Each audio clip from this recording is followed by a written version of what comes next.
Day, and welcome to the Allete Q4 2020 financial results call. Today's call is being recorded. Certain statements contained in this conference call that are not descriptions of historical facts are forward-looking statements, such as terms defined in the Private Securities Litigation Reform Act of 1995.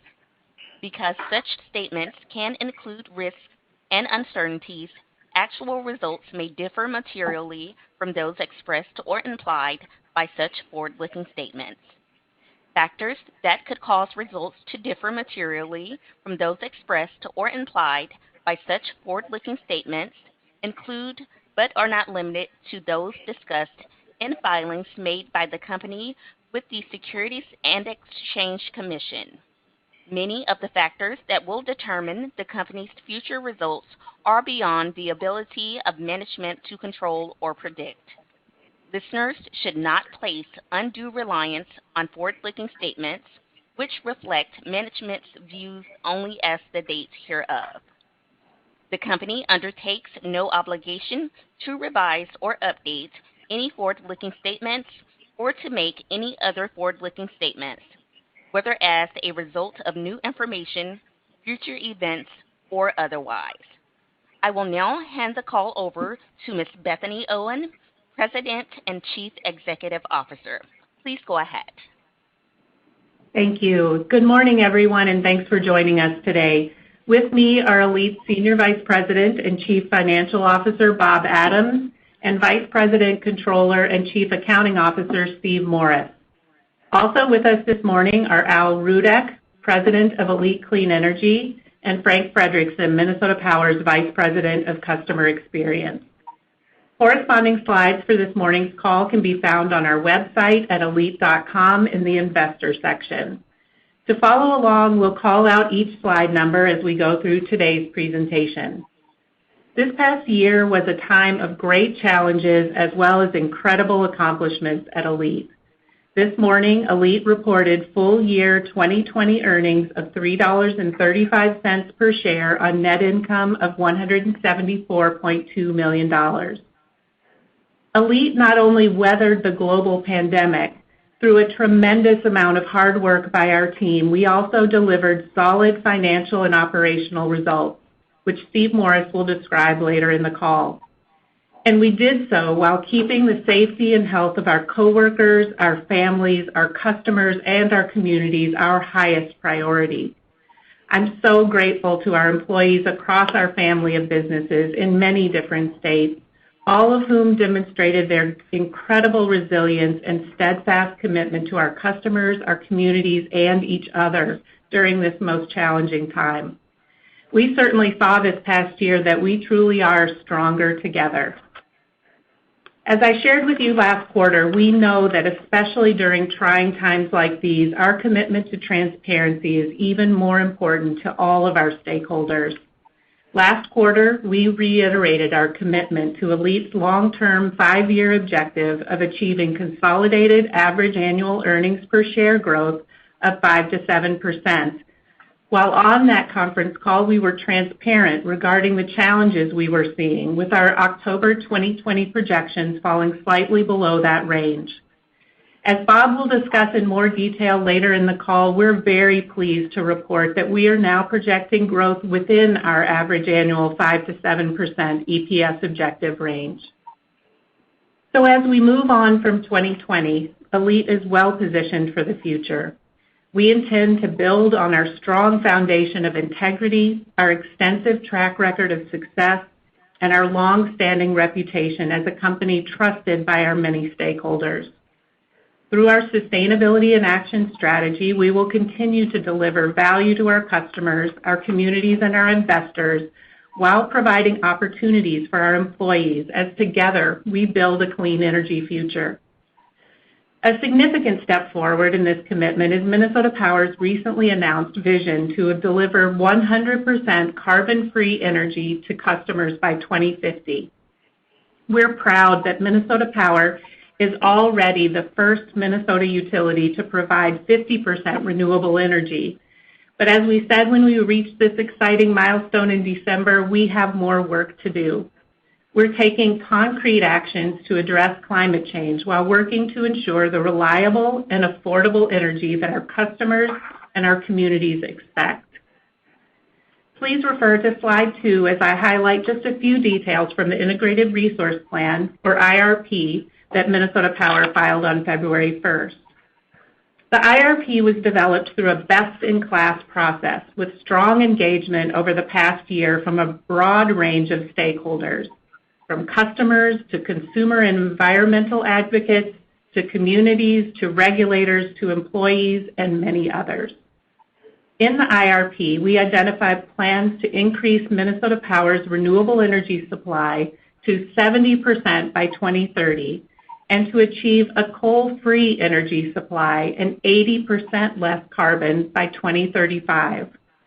These steps include adding an estimated 400 megawatts of additional wind and solar energy, retiring Boswell Energy Center Unit 3 by 2030, transforming Minnesota Power's Boswell Unit 4 to be coal-free by 2035, and investing in a modern, flexible transmission and distribution grid. These are significant and meaningful changes to Minnesota Power's entire system, and it's critically important to us that this transition truly be sustainable, meaning it goes above and beyond addressing climate change to care for our customers, our communities, and our employees throughout this transition. This plan and our 2050 vision allow time for advances in technology and for our communities and our employees to transition to a secure and carbon-free energy future. Also making significant progress in Allete's sustainability and action strategy is our second largest company in the Allete family.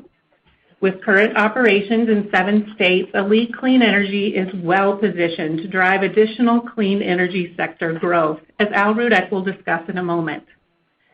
As highlighted in our third quarter conference call, Allete Clean Energy's growth has exceeded our original expectations from when we founded the company just 10 years ago. Building on Allete Clean Energy's reputation and its strong track record of success, we believe it is the optimal time to expand its focus beyond wind to additional opportunities within the clean energy space. Obviously, for competitive reasons, we can't share too many details right now, but we're confident that our strategy to expand and diversify the business through new geographic regions, customers, and clean energy technologies will extend and grow our earnings as part of Allete's value proposition for investors. The combination of our regulated businesses' significant initiatives and those already completed and underway at Allete Clean Energy will further advance Allete as a leader in sustainability. We've been an early mover in this transition, and we're well positioned for the clean energy future. Now I'll turn it over to Steve and Bob for further details on our 2020 financial results, 2021 guidance, and additional details on our growth outlook. Steve?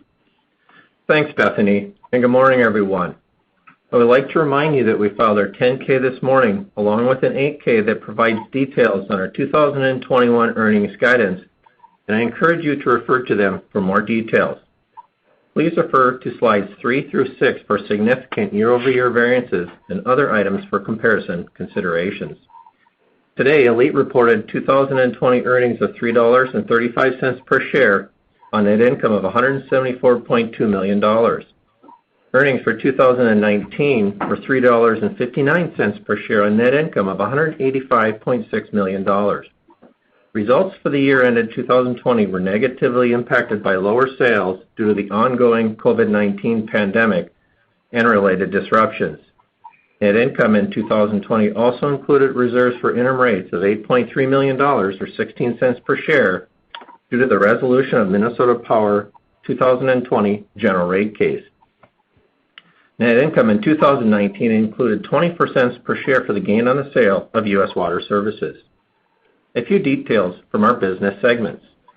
Allete's regulated operations segment, which includes Minnesota Power, Superior Water, Light and Power, and the company's investment in the American Transmission Company, recorded net income of $136.3 million compared to $154.4 million in 2019.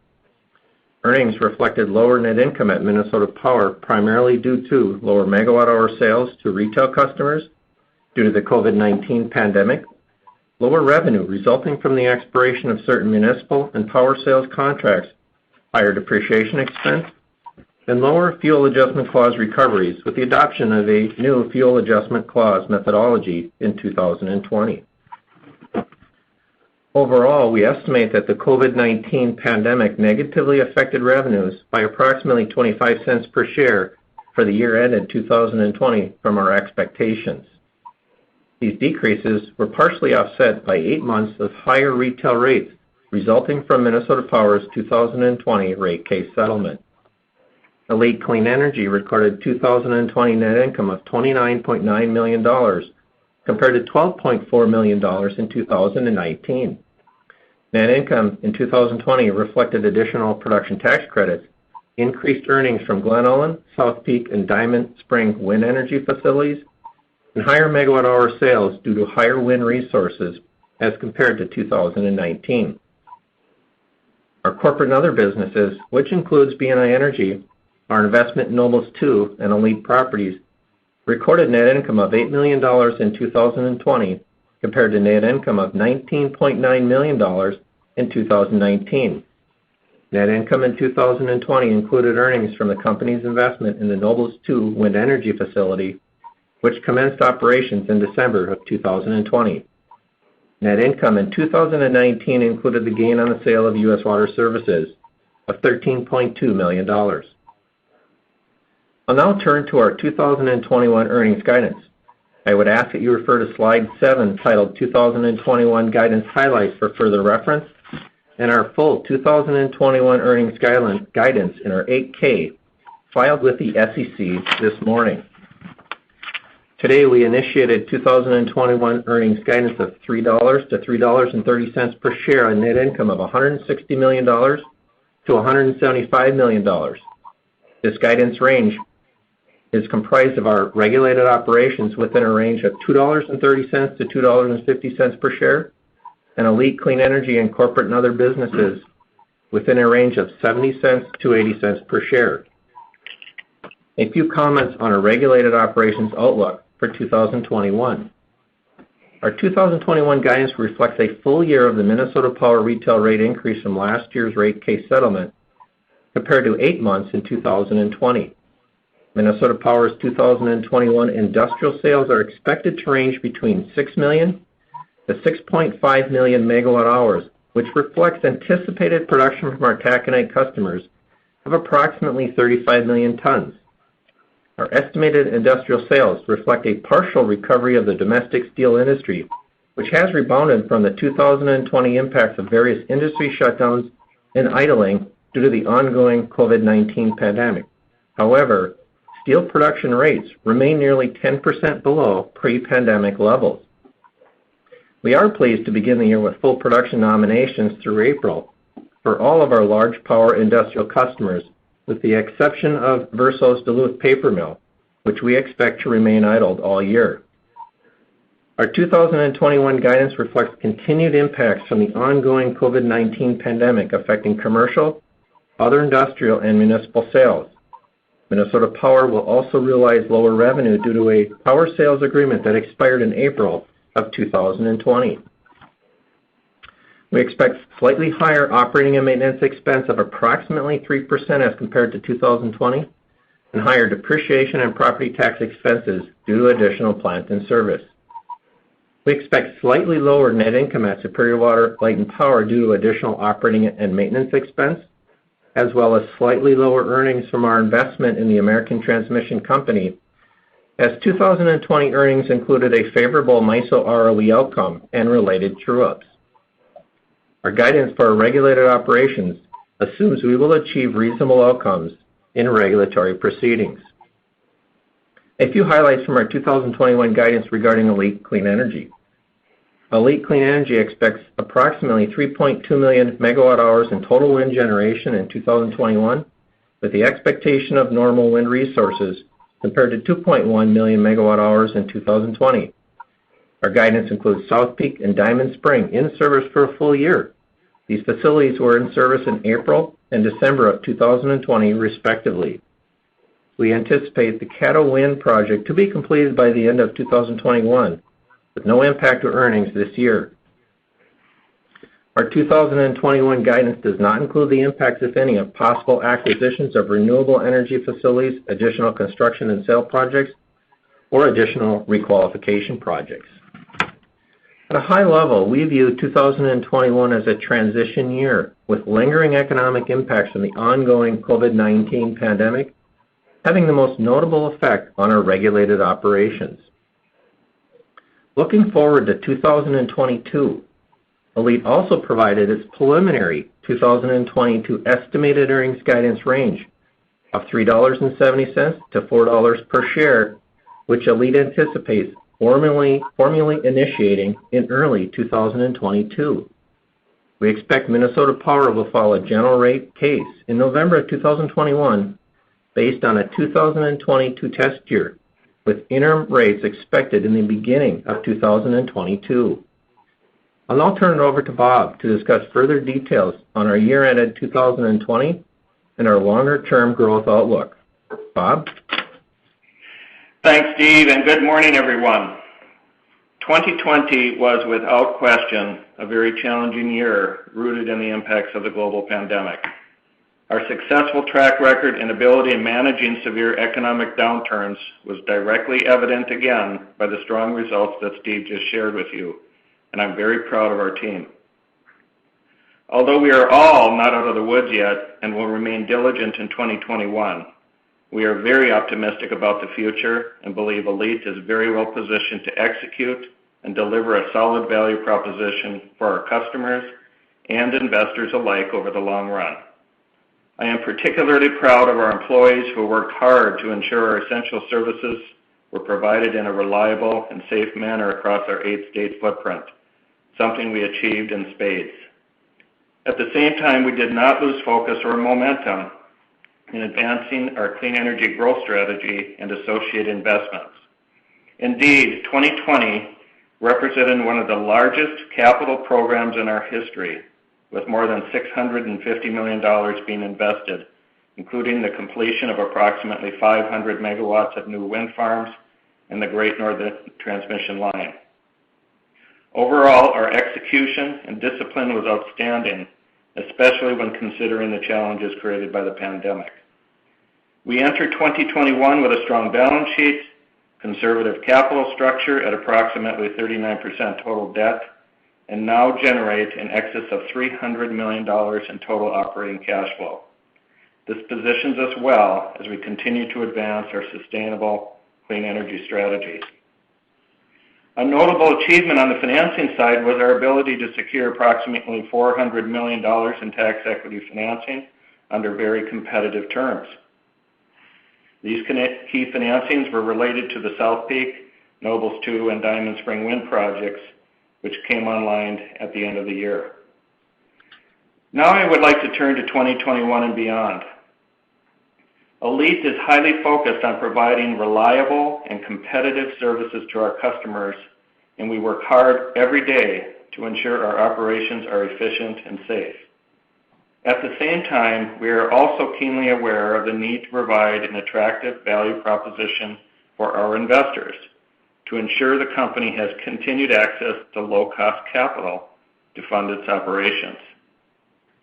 Toward that end, several years ago, we established an average annual long-term EPS growth objective of 5 to 7%, which, when combined with a competitive dividend, would provide an attractive total return proposition to investors. I want to be clear up front that we remain committed to that objective. Consistent with last year, this growth target is comprised of 4 to 5% from the regulated utility businesses and at least 15% for the non-regulated businesses. In third quarter of last year, however, I cautioned that meeting our growth objectives may be challenged in the short term given the significant impact COVID-19 was having on our regulated utility business and competitive pressures we were beginning to see in the wind segment of our renewable business. In full transparency, I indicated that the 5-year average annual EPS growth outlook for our consolidated operations using 2019 as a base year was currently below the 5 to 7% range at approximately 4%, with the regulated utility growth closer to approximately 3% versus the 4 to 5% targeted rate. On a positive note, I also indicated at that time that our non-regulated business segment, which is comprised primarily of Allete Clean Energy, was expected to continue to significantly exceed our 15% growth objective.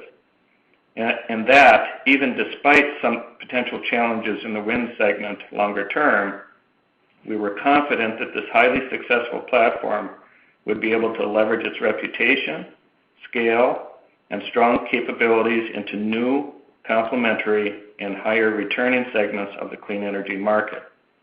And we committed to you we would be providing investors an update in early 2021 upon conclusion of our strategy development work. With this anchoring in mind, I will now provide an update on our financial outlook for each of the major business segments. Before I dive into the details, however, I'm pleased to report that our consolidated company 5-year outlook, using 2019 as a base year, is projecting growth which is now back within the average annual 5 to 7% targeted range. Though our regulated operations are still projected to grow approximately 3% on average, our Allete Clean Energy and corporate and other businesses are now projecting average annual growth in the 30 to 40% range, well above the 15% target originally established. The actual growth of our regulated operations will be impacted by 3 main drivers. The first of these are the Minnesota Power's Energy Forward initiatives detailed by Bethany earlier. Obviously, there are sensitive and confidential details to these plans yet to finalize, but we anticipate sharing what we can regarding size, scope, and timing with these projects and keeping you paced on our progress as the IRP moves forward. Make no mistake, however, that the transformation of our generation fleet into cleaner forms of energy is truly historic in size and scope for our company and will require significant investment not only on the generation side, but in supporting transmission and distribution over the next decade or so. Secondly, we will seek out other regulated opportunities, particularly in the transmission area, as the MISO region continues to be challenged with constraints on the grid as renewable generation continues to expand. Our planned expansion of our 550 megawatt DC transmission line is a prime example of that type of investment. Obviously, the ultimate timing of all such investments described will have a material impact on our growth in coming years, and we will continue to navigate this clean energy transition as we have in the past with customer rates and overall competitiveness in mind. A final major driver of our regulated utility performance is dependent on our ability to achieve acceptable rates of return. Despite our best efforts to manage our costs and improve efficiencies, COVID-19 has had a material impact on our business and our ability to earn our authorized 9.25% rate of return at Minnesota Power.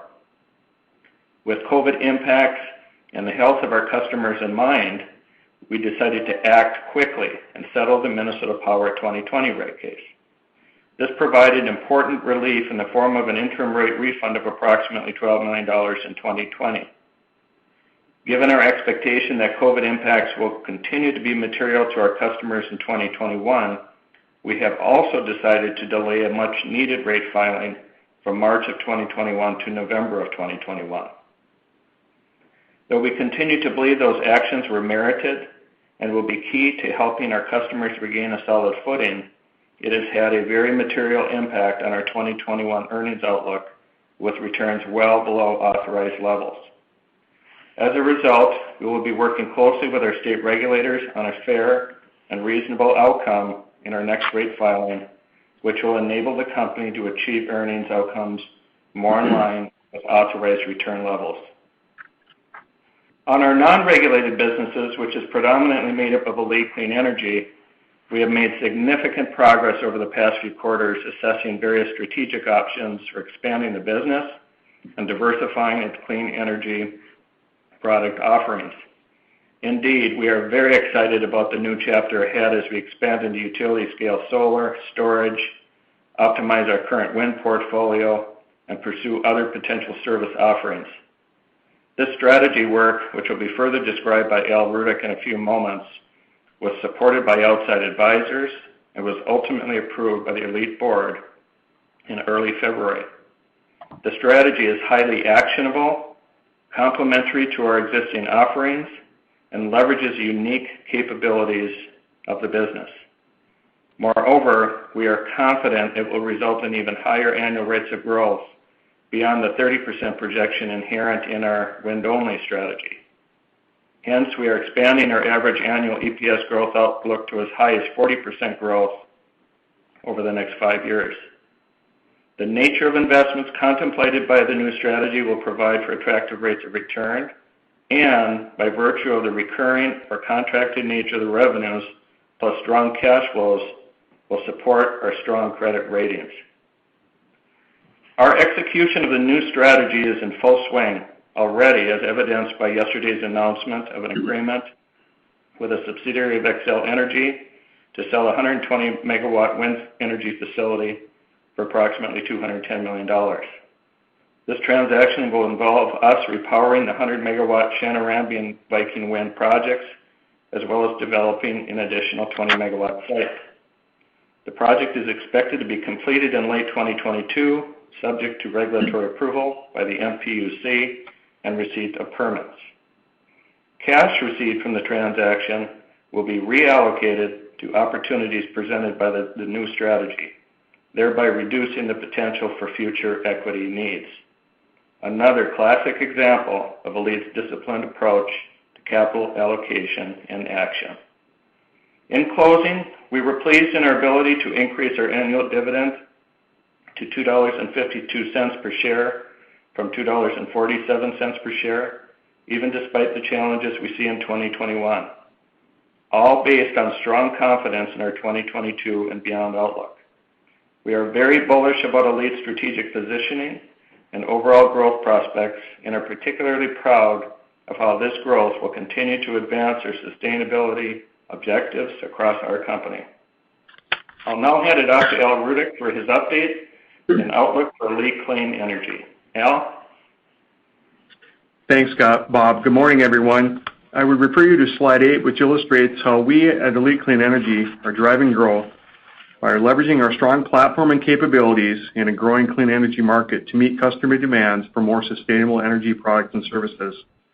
I'm excited to share our view of the market and specifically why we at Allete believe the company is so well positioned for future growth and to diversify its position as a leader in the clean energy landscape.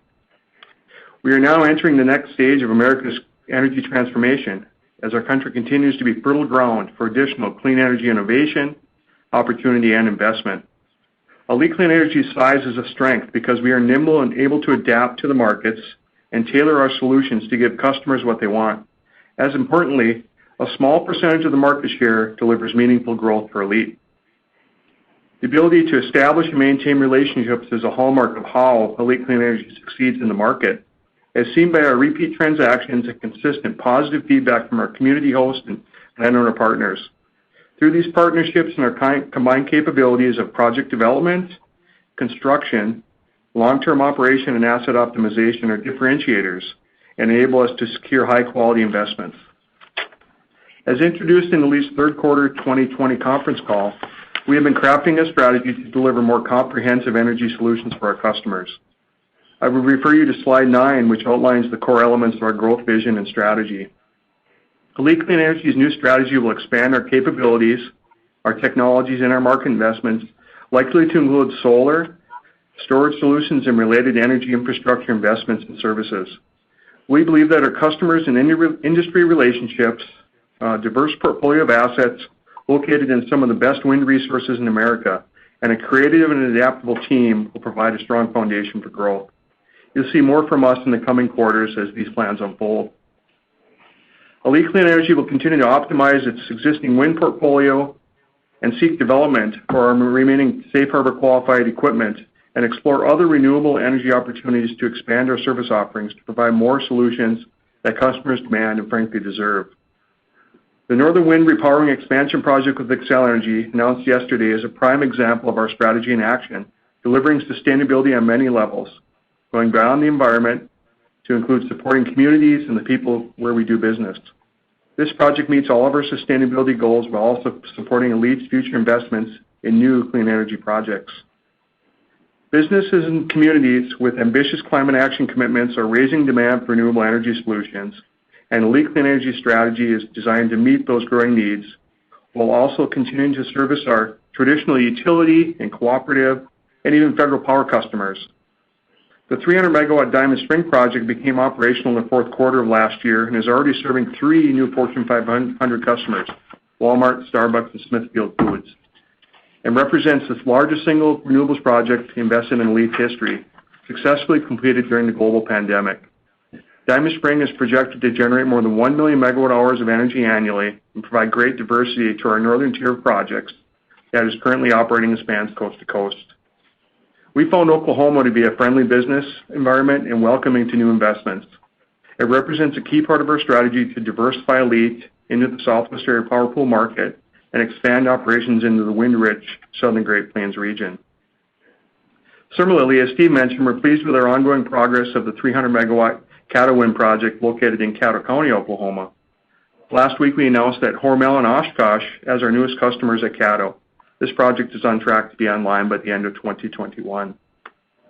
We're excited to see renewable energy growth opportunities across multiple regions of the country and can be selective and strategic and when and where we invest. Today, Allete Clean Energy's portfolio operates in 5 North American electric markets, and we're looking to either build or add new PTC qualifying projects or repower projects and or acquire existing operating assets while expanding products and services in solar, storage, and related clean energy services.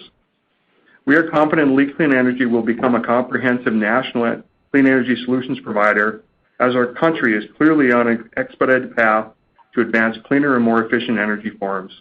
I appreciate being here with you today and look forward to sharing more details on our strategy and on our success in the future. And now I'll hand it back to Bethany. Bethany? Thank you for the update, Steve, Bob, and Al. We're pleased with all that our team has accomplished in 2020 and look forward to another year of strong execution of our sustainability and action strategy. As Al and Bob stated, we're especially excited to share more with you as we execute Allete Clean Energy's growth strategy beyond wind. We're confident that Allete Clean Energy will play an increasingly important role in Allete's success well into the future.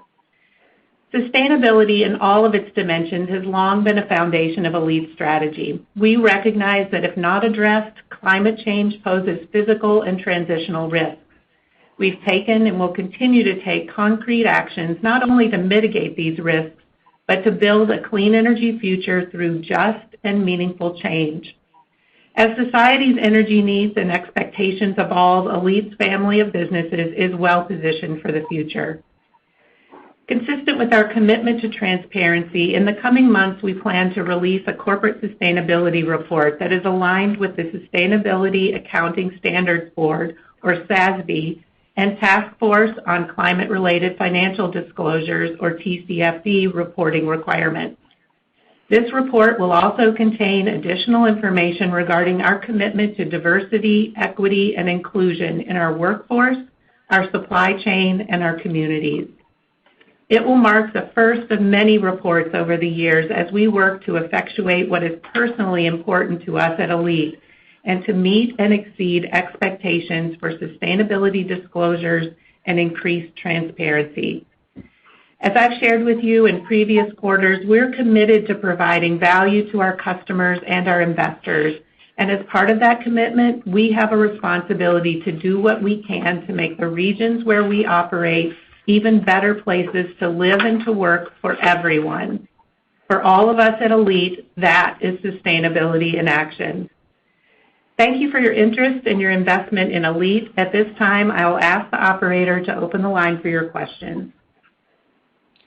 Ladies and gentlemen, at this time, if you would like to ask a question, please press star, then the number 1 on your telephone keypad. Again, that is star 1. We'll pause for a moment to compile the Q&A roster.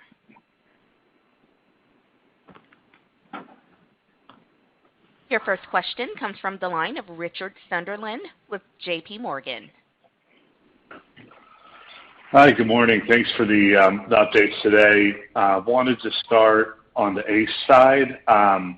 Thinking about the growth rate, it seems like the 2019 base is unchanged and the regulated outlook is unchanged, so it's primarily ACE driving the move back into the long-term range. Is that a fair characterization?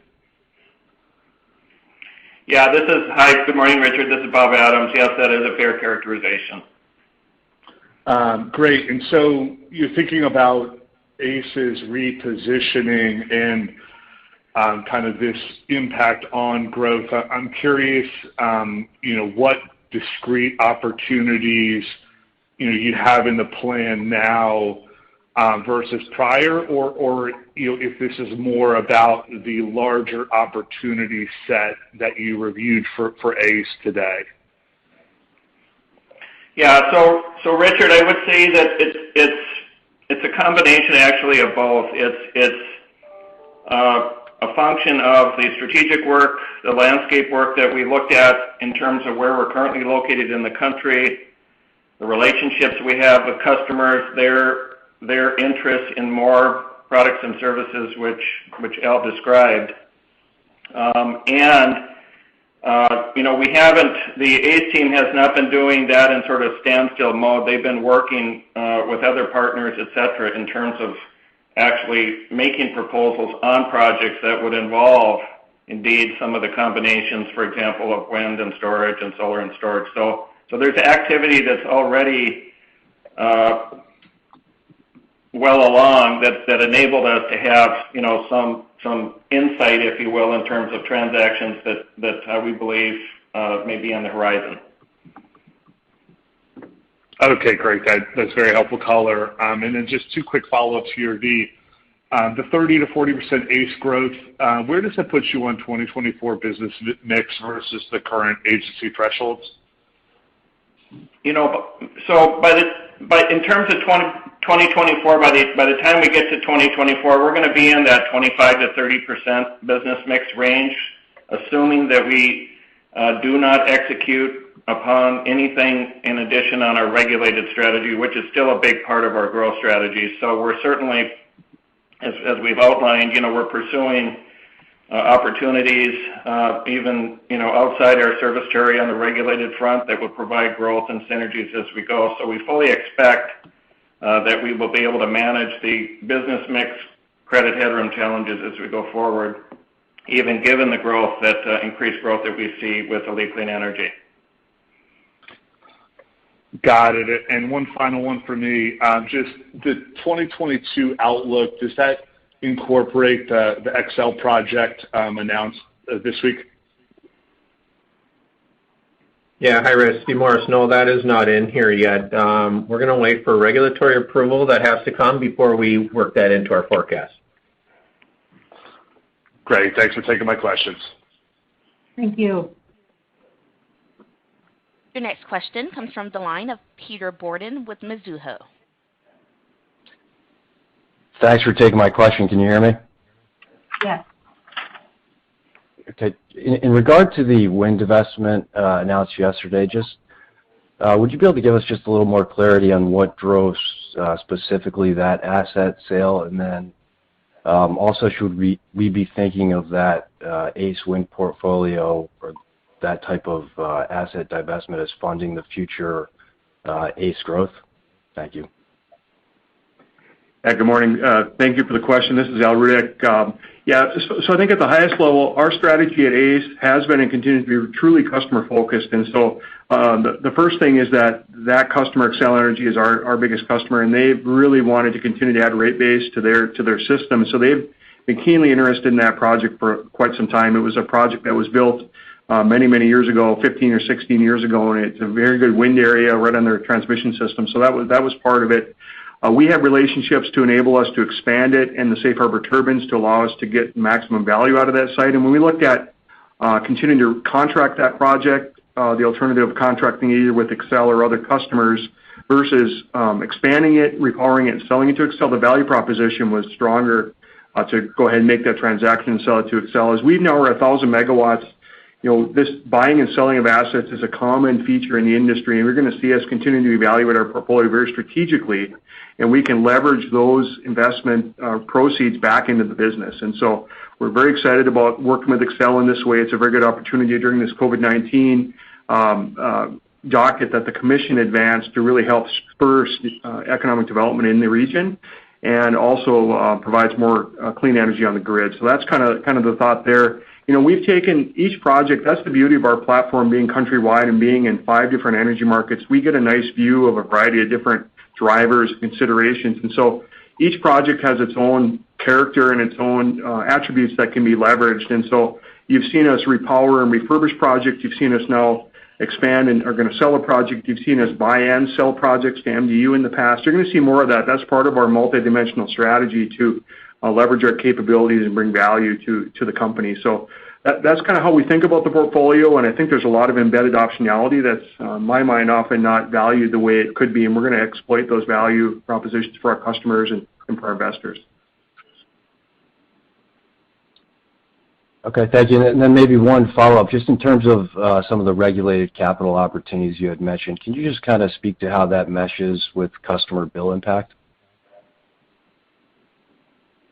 So thanks for the question. This is Bethany.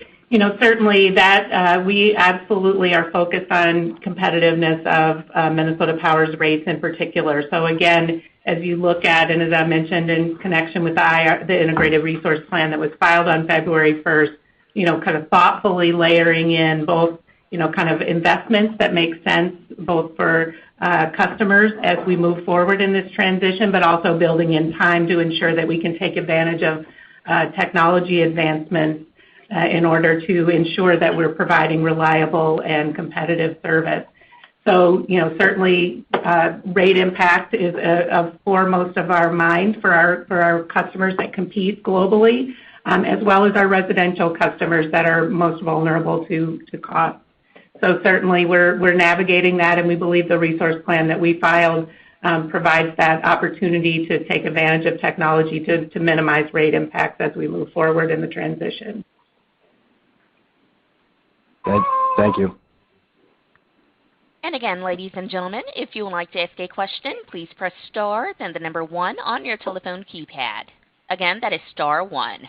Your next question comes from the line of Brian Russo with Sidoti. Hi, good morning. Morning, Brian. Hey, just it looks like ACE and other earned about 72 cents a share in 2020. It looks like you're forecasting a range of 70 to 80 cents in 2021, and that's despite having a full year of the 300 megawatt Diamond Spring project. So I'm curious, is it a matter of pricing and margin on that project, or are there offsets, as you mentioned in the presentation, like investment development expenses, et cetera? Hi, Brian. Steve Morris. So I can take that question. It's really 2 factors. It's that new project, of course, is subject to our favorite HLBV accounting, and the early years it ramps up, correct? So the first year we said probably 60 to 70% of normal income using the benchmark. It's probably closer to 50%. So if you're to do the math, 15 million, 50%, you get that roughly what that number is, and it ramps up over time, as we've talked about in our IR presentation, and we do have some additional expenses as well in Allete Clean Energy for business development. Okay, that makes sense. And then on the regulated ops, I think you mentioned the 25-cent impact from COVID in terms of revenues. So could we back into a dollar amount of those? That will be lost revenues you will seek in addition to other costs, et cetera, in this upcoming rate case? Well, I wouldn't say that is, it's really the outages that we've had during the year, plus commercial, other industrials, that we would expect much of that to rebound, not necessarily in 21, but by 22 rebound. And that's from our expectations, by the way, so not normal. Normal run rate, obviously, we wouldn't have that. So look at that just from normal expectations. Get COVID aside, we wouldn't have that. So I don't expect to have that, all of that into our next rate case. Verso aside, we expect them to remain idle. Mm-hmm. Okay, understood. And the $200 million that you're raising with the ACE project sale, does that eliminate the equity needs that I think you had prior forecasted? I think it was roughly $20 million a year. Yeah, Brian, good morning. This is Bob. We're going to, if you're familiar, we have our DRIP program of about $20 million per year, so that will remain.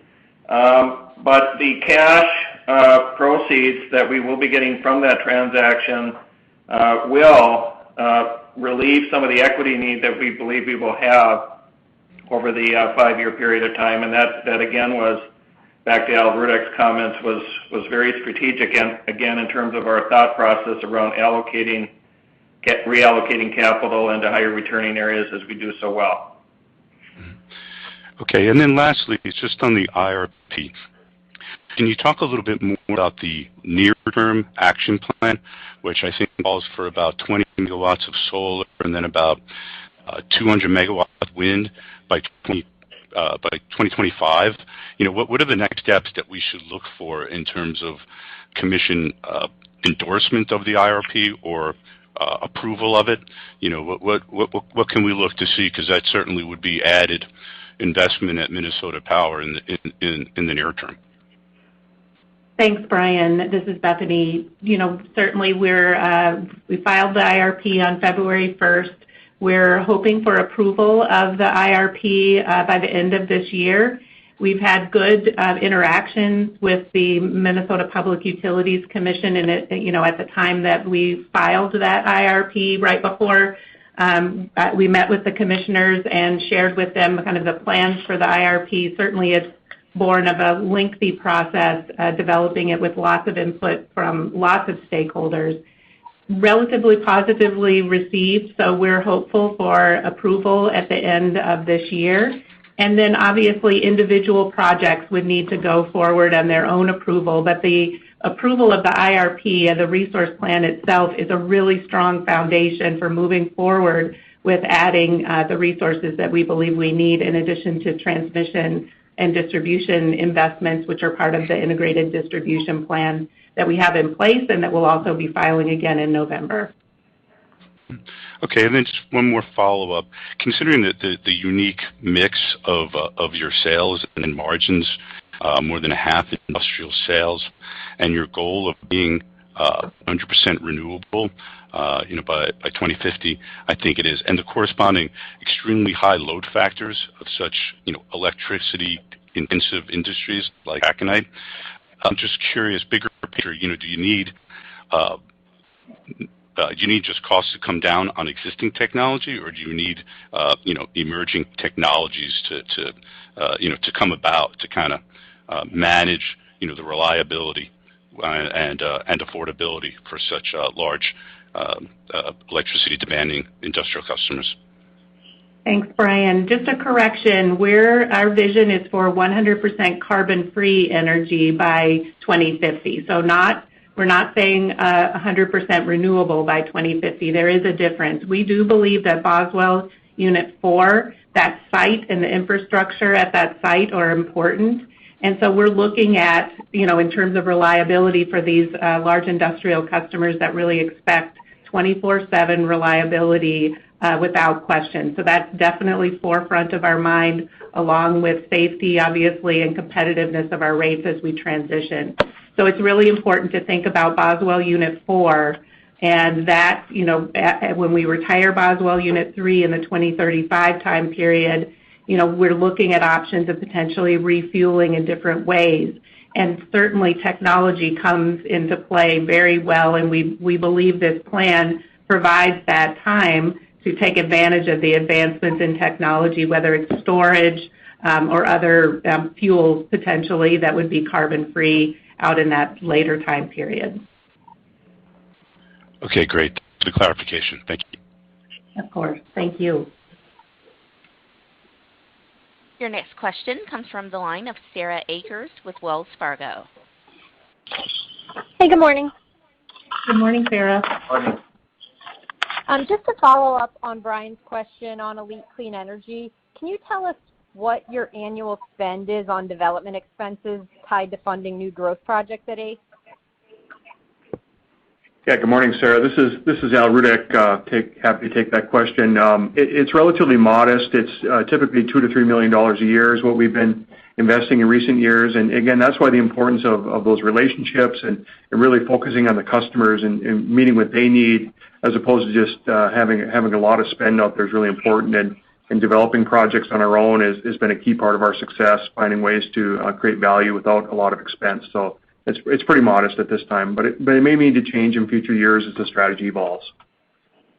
Got it. And then just going back to the Q3 comments regarding return pressures at ACE, just want to clarify, are you still seeing those same pressures on returns, or are you less concerned, sitting here today versus a few months ago? Yeah, Sarah, good morning. Bob Adams here. It's our view that, those return challenges by virtue of new entrants coming into the market and more financial players coming into the market, that those changes in returns and the pressures on returns will continue. It's a structural shift in that particular part of the business, which, happens, as you know, in these competitive industries. So, and I want to be clear, although we expect those return pressures to be there, that does not mean that we will not continue to seek, and I think be successful in placing dollars into the wind area. It's just that to rely exclusively on wind, or to have a strategy that's focused just on wind in a market where you see return pressures, out into the future, and we think those are going to continue, as I said, that's not wise. And then similarly, or not similarly, in addition to that, as Al stated, we've got customers that are asking for other solutions, as part of the portfolio that we would have available. So, long answer to your question, but it's a structural thing. And we're very disciplined, as you know, back to credit ratings and how we invest capital to make sure we've got good contract length, good cash flows, and returns. And if we can't achieve those hurdles, we're just not going to make those investments. Got it. Thank you. Your next question comes from the line of James Kennedy with Guggenheim Partners. Hey guys, how's it going? It's James for sure. Good morning. Just had a quick question on the 21 guide. Why does it only assume 35 million tons for taconite versus the full rate? I guess you received full nominations through April, correct? Good morning, James. Frank Frederickson here, and I'll take that question. And you are correct, in that we did receive full nominations through April. But I'd like to just share a little bit more about our guidance, at that 35 million ton level. We're watching as we emerge from COVID and how our economy emerges in total, and there's certain sectors of the steel industry that are performing quite well. However, we're still seeing, overall domestic production rates, depending on the week, 5 to 10% below where they were at a pre-pandemic level. So as we look at that, and we're waiting for that part of the steel industry to come up to that normal full production level north of an 80% utilization rate. Therein lies where we're looking at, as we look at a total year of 2021, appropriately budgeting out at about a 35 million ton level. Okay, gotcha. And then does the preliminary 22 number assume a full resumption, or can you tell us kind of what you're thinking there? Yeah, that's correct. As we look out to 2022, we see more of that full recovery, as Steve highlighted in some of his comments and earlier questions. Okay, gotcha. Thanks, that's helpful. And then I guess, Steve, this one might be for you, but on the deferral application, I guess, you're not including it in the 21 guidance, but how should we think about that going forward? Just from where we're sitting, anything we should be thinking about as that works its way through the PUC? Yeah, we're hoping that they would take this up relatively soon and have a decision in the second quarter or so, Rich. No other updates other than that. Okay. Gotcha. That's helpful. Thanks, guys. Congrats. Thank you. At this time, there are currently no further questions in queue. I will now hand the call over back to Ms. Bethany Owen. Thank you again for being with us this morning and for your investment and interest in Allete. We look forward to speaking with many of you virtually at our annual Investor Day presentation on March 16th and at other investor venues throughout the year. Enjoy the rest of your day. Thanks. Ladies and gentlemen, thank you for participating. This concludes today's conference call. You may now disconnect.